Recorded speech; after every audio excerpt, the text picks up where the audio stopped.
Chapter 17.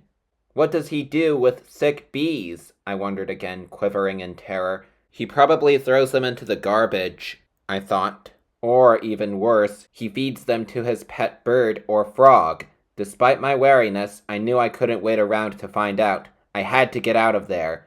Just as Mr. Andretti's fingers were about to fold around me, I shot up into the air and buzzed around his head. At the same instant, I saw some other bees flying in through a tiny hole in the screen. It was in the corner near the ceiling.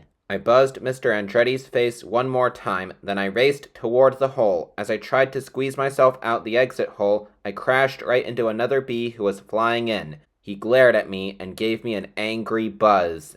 Frightened, I backed off and clung to the screen. I had to wait for a long line of bees to come back inside. It seemed to take forever. When I was finally sure the last bee had come in, I leaped forward and shot out of the hole. I was out in the open sky. This time I really am free! I screamed in celebration, forgetting my wariness. And Andretti's never going to catch this bee again! I landed on a leaf and let the morning sun warm my back and wings. It was a beautiful day. A beautiful day for finding somebody who could help me get back into my human body. Like a rocket, I shot straight up into the air and gazed around. I recognized the familiar creak of my father opening the back door of my house. Panting hard, I raced forward. My father called, "Goodbye, hun. Tell the kids I'll see them tonight," over his shoulder and let go of the door. I darted into the house. The door slammed hard. Another near miss. I hummed with happiness. It felt so good to be back in my own house and out of that dark, sticky hive. I landed on the counter and gazed around at the old, familiar walls. Why hadn't I ever realized how nice my house was before? Step. Step. Step. Someone was walking into the kitchen. I flew onto the windowsill for a better look. Chrissy! Maybe I could get her to listen to me. Chrissy! Chrissy! I buzzed. Over here by the window! It's me, Gary! To my delight, she turned and stared in my direction. Yes! I cried excitedly. Yes! It's me! It's me! Oh, terrific, Chrissy groaned. One of Andretti's dumb bees got in here again.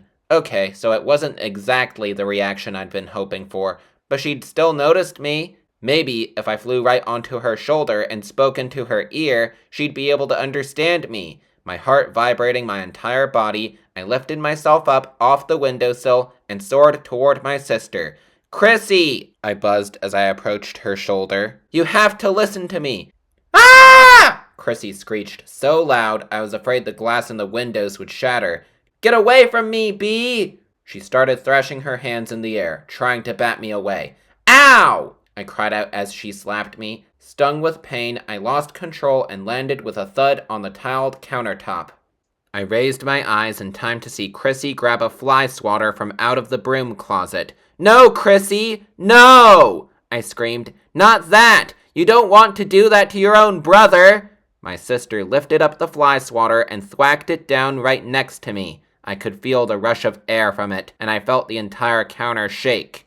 I screamed and quickly rolled to one side. Chrissy, I knew, was a menace with a fly swatter. She was the champion in our family. She never missed. My eyes on top of my head spun in terror, and in the gray blur, I could see the shape of the fly swatter rising up to slap me again, and again.